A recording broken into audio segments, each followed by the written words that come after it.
میں دعا گو ہوں کہ اللہ رب العزت ان کے درجات میں اور بلندیاں عطا فرمائے۔ اسی طرح اس سنگت سے ہمارے علاقے سے بہت سی عظیم شخصیات اس دنیا فانی سے چلا کر مر چکے ہیں، جن میں دریا شریف سے پیر سید بشیر حسین صاحب رحمۃ اللہ علیہ اور دیگر بھی عظیم شخصیات، اگر میں سب کے نام لوں تو وقت اجازت نہیں دیتا۔ باجی میاں محمد قاسم صاحب، عزیزم بھائی مطلوب انقلابی صاحب، سردار غلام صادق خان صاحب، اس مبارک میں تشریف فرما ہوا کرتے تھے، سابق اسپیکر زیادہ عمر تو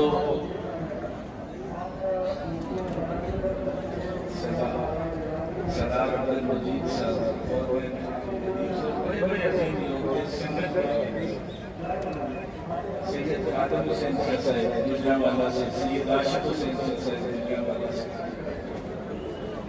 سید انکل حسین صاحب گیلانی قبیلہ سے، اور بھی بڑے بڑے عظیم لوگ، یعنی سنگت سے جب وہ سنگی جدا ہوتے ہیں تو یقیناً دل تو پریشان ہوتے ہیں، لیکن ایک کمی واقع ہوتی ہے کہ جو عظیم سنگی ہوتے ہیں وہ ہم جیسے لوگوں کو رہنمائی کرتے ہیں اور راہ حق کی وہ ایک روشن مینار بن جاتے ہیں۔ آمین۔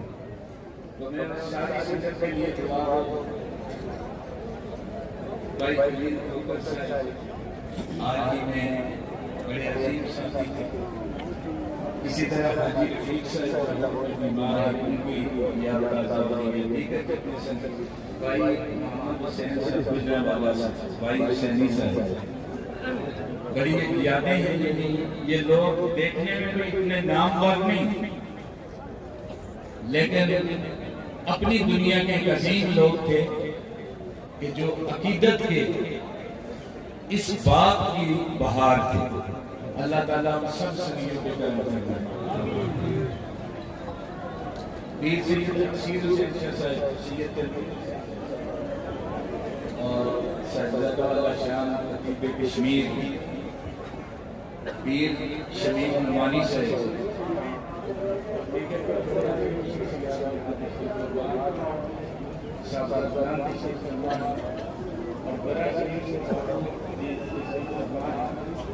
جو پیر سید مشتاق حسین صاحب کی یادیں تازہ کرتے ہیں، تو میں یہ کہنا یہ چاہتا ہوں کہ یہ عظیم لوگ جو ہم میں موجود نہیں،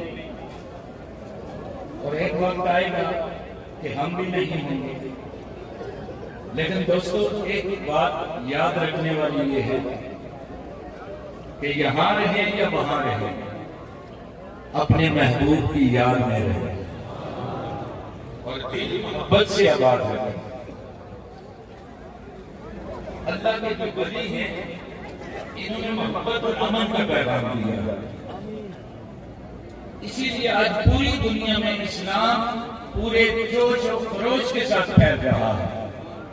آپ دیکھتے ہیں کہ بار بار گستاخیاں کی جاتی ہیں، یہ کیوں کی جاتی ہیں؟ یہ دل آزاریاں کیوں کی جاتی ہیں کہ عاشقین حسد کا شکار ہو رہے ہیں؟ اسلام کو اللہ بلندی عطا فرما رہا ہے، اور بالخصوص امریکہ، یورپ اور یوکے میں اور پوری دنیا میں میرے نبی کا لایا ہوا دین پوری دنیا کو محبت سے، امن سے دعوت دیتے ہوئے انسان کو مقام انسانیت عطا کر رہا ہے، اور لوگ ریسرچ کر کے مسلمان ہو رہے ہیں اور دشمن کو تکلیف ہو رہی ہے۔ کبھی ختم نبوت پہ حملے کیے جاتے ہیں، کبھی میرے آقا کی عزت اور آبرو پہ حملے کیے جاتے ہیں، لیکن سامعین عزیز مطار، تم ظلم کرتے جاؤ، ہم صبر کرتے جائیں گے۔ تم ظلم کو آزماؤ، ہم عشق مصطفیٰ کو آزماتے جائیں گے۔ اگر ظالم کے پاس طاقت ہے نا تو عاشق کے پاس تو اتنی قوت ہے کہ جسے ظلم نے کبھی شکست نہیں دی. یہاں تک کہ کربلا کے میدان کو دیکھیں، ایک طرف ظالم ہے، ایک طرف نبی کا عاشق ہے، ایک طرف دنیا کا بندہ ہے، ایک طرف اللہ کا بندہ ہے، لیکن اللہ رب العزت نے فتح حق کو عطا فرمائی ہے. اور یہ جدوجہد قیامت تک جاری رہے گی.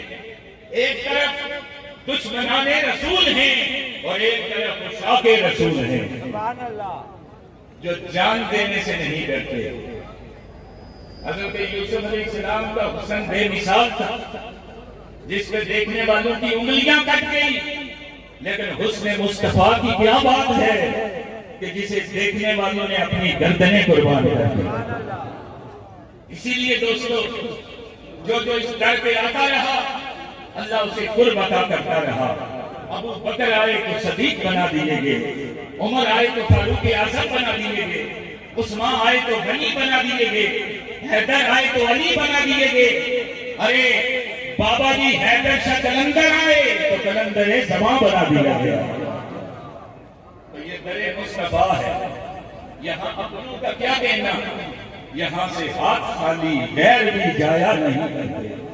کوئی آ جائے تو طلب کے سوا دیتے ہیں، آئے بیمار تو ہر دکھ کی دعا دیتے ہیں، اور گالیاں دیتا ہے کوئی سن کر دعا دیتے ہیں. دشمن آ جائے تو چادر بھی بچھا دیتے ہیں.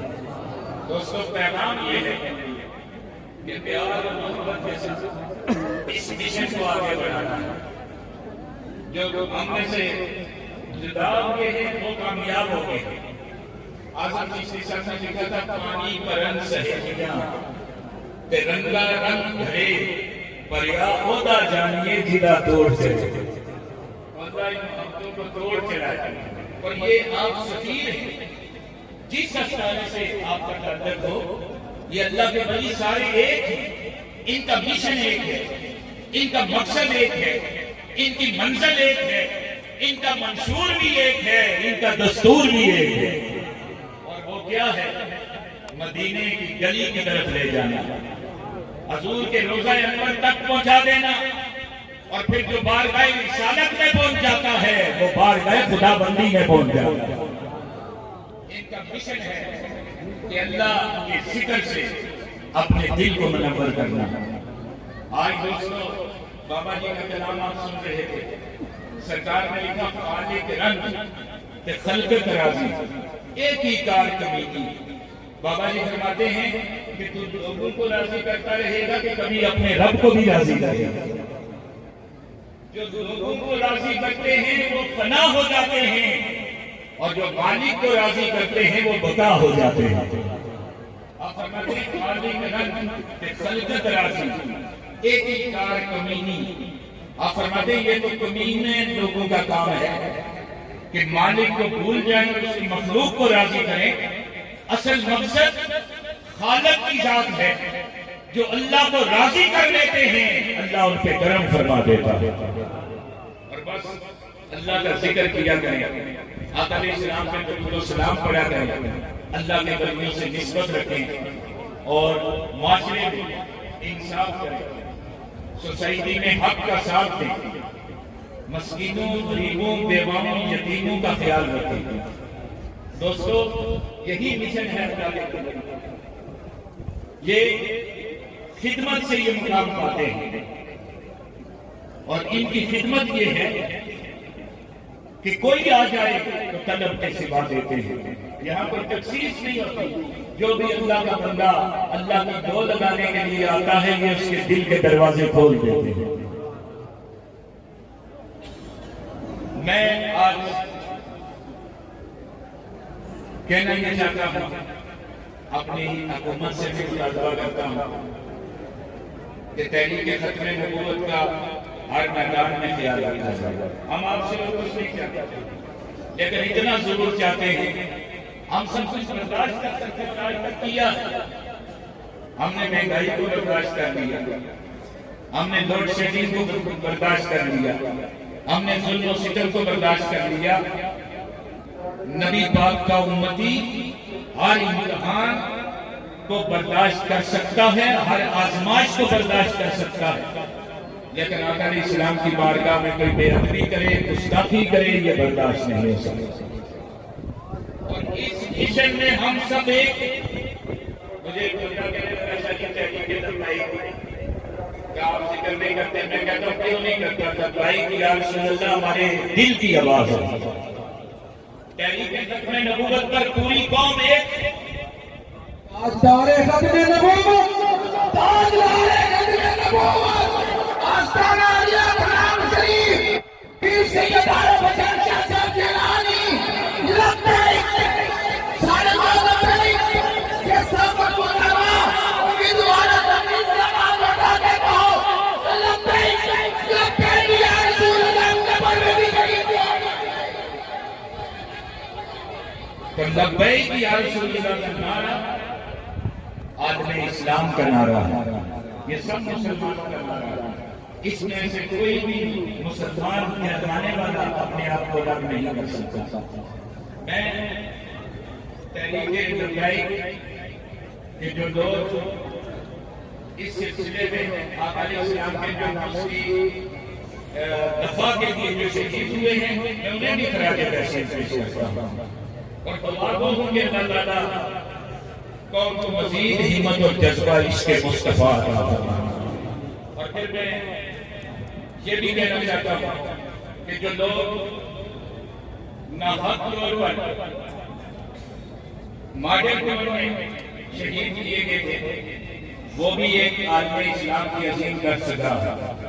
ہم یہ بھی چاہتے ہیں کہ ان لوگوں کے خون کا بھی حساب لیا جائے۔ اور پھر میں یہ کہنا چاہتا ہوں کہ ملت اسلامیہ ساری ایک ہے۔ ختم نبوت وزیر اعظم پاکستان اس پر جو موقف رکھتے ہیں، ہم نے یہ کہنا چاہتے ہیں کہ اس موقف کے ساتھ صرف ایک آپ اکیلے نہیں، پوری قوم آپ کے ساتھ ہے۔ اور جس طرح انہوں نے یہ گستاخانہ خاتون یا دیگر جو گستاخی کے عمل ہیں ان کا رد کیا، اور دیکھیے جب آپ کی آواز اللہ رب العزت کے عرش بری سے ٹکرا کر باطل کے عواموں تک پہنچی، فرانس کے صدر کو بھی معافی مانگنی پڑی۔ دوستو، یہ آپ کی کامیابی ہے، یہ ان تحریکوں کی کامیابی ہے، ان کے قائدین کی کامیابی ہے، یہ علماء کی کامیابی ہے، مشائخ کی کامیابی ہے، یہ اللہ کے ولیوں کی کامیابی ہے۔ تو یہ سارے مشن ان کو دل میں رکھنا ہے اور قدم منزل کی طرف بڑھانا ہے۔ میں دعا کو کہ اللہ مملکت خداداد پاکستان کی حفاظت فرمائے اور اس ملک میں اللہ تعالیٰ انتشار سے ہمیں محفوظ فرمائے اور پرامن طریقے سے اللہ اس کو اس ملک میں نظام مصطفیٰ کا قیام فرمائے۔ اور یہی ہمارا مقصد ہے۔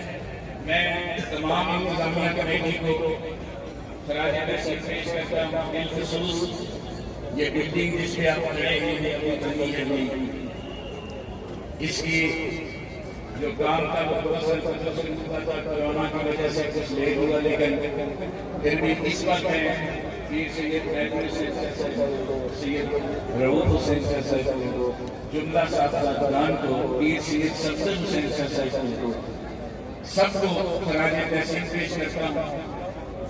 اور اس سے یہ بھی کہنا چاہتا ہوں آپ سے کہ یہ کام کے سلسلے جاری رہیں گے۔ ابھی مسجد شریف کا کام بھی باقی ہے، آپ نے جس طرح کام کیا ہے ہم امید رکھ رہے ہیں کہ یہ جاری رہیں گے سلسلے، یہ بات رکھتی نہیں، یہ